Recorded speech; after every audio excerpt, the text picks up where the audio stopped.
Hello बच्चों, math competition class Amit sir की class में आपका बहुत बहुत स्वागत है। सीईटी एग्ज़ाम और अन्य कंपटीशन तथा क्लास 10th के लिए एक महत्वपूर्ण बिंदु टॉपिक कार्तीय निर्देशांक व दो बिंदुओं के बीच की दूरी, Cartesian geometry and distance between two point के बारे में हम जानकारी लेंगे। आप ध्यान से देखें, अच्छा टॉपिक है। ये हमारा एक्स अक्ष होता है। अगर दो रेखाओं को ऐसे काटे तो ये एक्स अक्ष होता है, ये माइनस एक्स अक्ष। ये वाई अक्ष होता है, ये माइनस वाई अक्ष। टोटल 4 पाद, चतुर्थांश या फिर क्वाड्रेंट होते हैं। ये फर्स्ट पाद होता है, फर्स्ट क्वाड्रेंट। चतुर्थांश भी बोलते हैं, इंग्लिश में क्वाड्रेंट बोलते हैं। ये सेकंड पाद, ये थर्ड पाद, ये चतुर्थ पाद, फोर्थ पाद। इसमें x और y दोनों के चिन्ह प्लस के होते हैं, धनात्मक होते हैं। x निर्देशांक भी धनात्मक, y निर्देशांक भी धनात्मक। सेकंड पाद में x निर्देशांक जो आगे वाला है वो ऋणात्मक होता है और y निर्देशांक धनात्मक होता है। तीसरे पाद में दोनों माइनस के होते हैं और चौथे पाद में x निर्देशांक धनात्मक और y निर्देशांक ऋणात्मक होता है। ये हमें क्वेश्चन करने में थोड़ी सहायता करते हैं। महत्वपूर्ण बिंदु हैं, इन्हें सीख लें। क्वेश्चन पूछा जा सकता है मूल बिंदु के निर्देशांक क्या होते हैं, तो आपको याद रखना है 0,0 मूल बिंदु के निर्देशांक होते हैं। ओरिजिन पॉइंट इनको बोलते हैं। एक्स अक्ष पर स्थित बिंदु के निर्देशांक क्या होंगे, x,0। एक्स अक्ष पर y निर्देशांक 0 होता है और y अक्ष पर x निर्देशांक 0 होता है, इसलिए y अक्ष पर स्थित बिंदु के निर्देशांक 0,y होंगे। इससे संबंधित क्वेश्चन अभी हम पीछे करेंगे, मैंने एग्जाम्पल के रूप में दिए हैं, अभी देखते हैं। चौथा बिंदु, महत्वपूर्ण बिंदु P 2,-3। ये कोई बिंदु है तो आप ध्यान रखें, ये 2 x निर्देशांक कहलाता है या भुज भी कह देते हैं। क्वेश्चन पूछ सकता है, एक बिंदु दे देगा, आपसे पूछेगा 2 भुज क्या है, तो आपको आंसर देना है 2। और ये जो पीछे निर्देशांक है -3, वो होता है y निर्देशांक, या इसको कोटि भी बोल देते हैं। इसका मान होगा -3। एक क्वेश्चन बहुत अच्छा बनता है कि बिंदु P की x अक्ष से दूरी क्या है।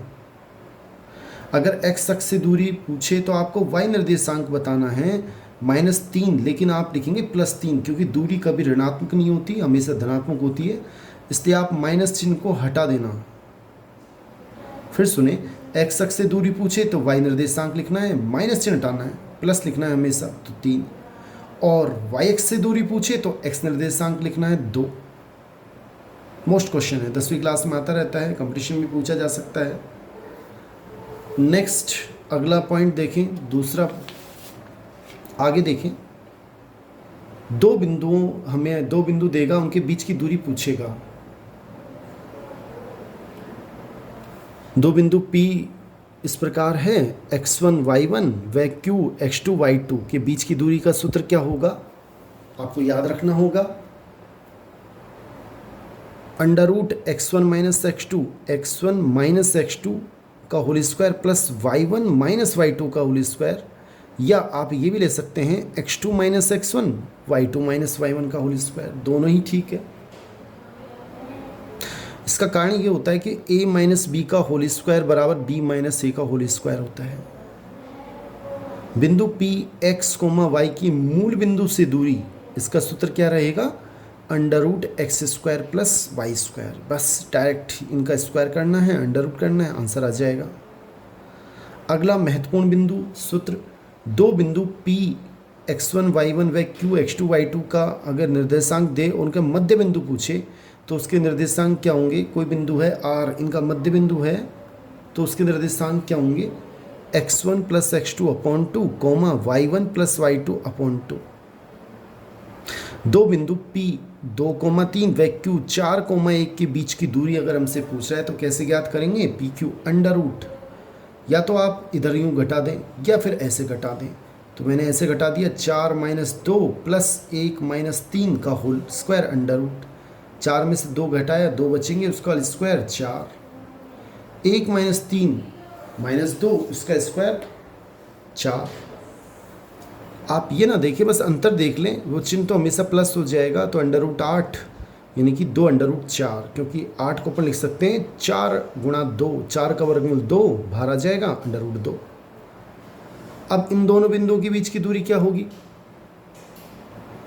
√-1 -5, वो +5 हो जाएगा। फिर सुने, -1 फिर -5 +5 +3 -7 का होल स्क्वायर। 5 में से 1 गया 4, उसका स्क्वायर 16।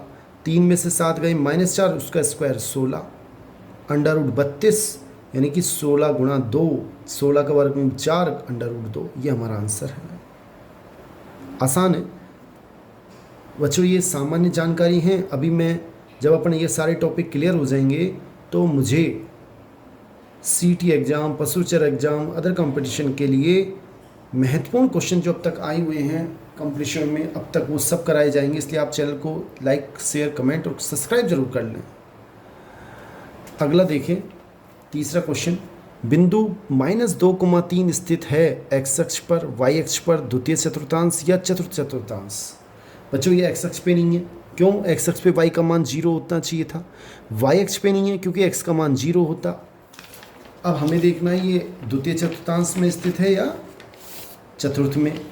अभी हमने थोड़ी देर पहले देखा कि द्वितीय चतुर्थांश में स्थित होगा। क्यों होगा? कि द्वितीय चतुर्थांश में x निर्देशांक माइनस और y निर्देशांक प्लस, इस तरह से ही है। तो इसका मतलब सी आंसर इसका बिल्कुल ठीक है। अगला देखें, बिंदु P 0,-2 स्थित है x अक्ष पर, y अक्ष पर या फिर प्रथम चतुर्थांश या द्वितीय चतुर्थांश। तो ये बच्चों y अक्ष पर स्थित होगा क्योंकि y अक्ष पे x निर्देशांक 0 होता है, x निर्देशांक 0 है। और ये देखें तो ये x अक्ष पे स्थित होगा क्योंकि x अक्ष पे y का मान 0 होता है। ये ठीक है। अगला एक क्वेश्चन है, दो बिंदु A और B वृत्त के व्यास के सिरे हैं, इनके निर्देशांक हमें दे रखे हैं। केंद्र पूछ रहा है। केंद्र बच्चों व्यास का मध्य बिंदु होता है, और अभी हमने मध्य बिंदु का सूत्र पढ़ा, 3 + 1/2 -10 + 4/2, 3 + 1 4/2, 2 कोमा -10 + 4 -6, -6 में जब 2 का भाग दोगे तो -3 आएगा। ये हमारा आंसर है। बहुत बहुत धन्यवाद बच्चों। चैनल को सब्सक्राइब जरूर कर लें, क्योंकि आने वाले समय में जैसे ही सारे टॉपिक फटाफट क्लियर होते हैं तो हम अब तक आए हुए जितने भी क्वेश्चन हैं इन टॉपिकों पर हम उनको हल करेंगे, जिससे आपको निश्चित जब आप एग्ज़ाम देंगे तो वही क्वेश्चन सेम टू सेम मिलते हैं, जिसका आंसर हम तुरंत दे सकते हैं। हमें समय की बचत होती है। बहुत बहुत धन्यवाद। चैनल को सब्सक्राइब कर लें।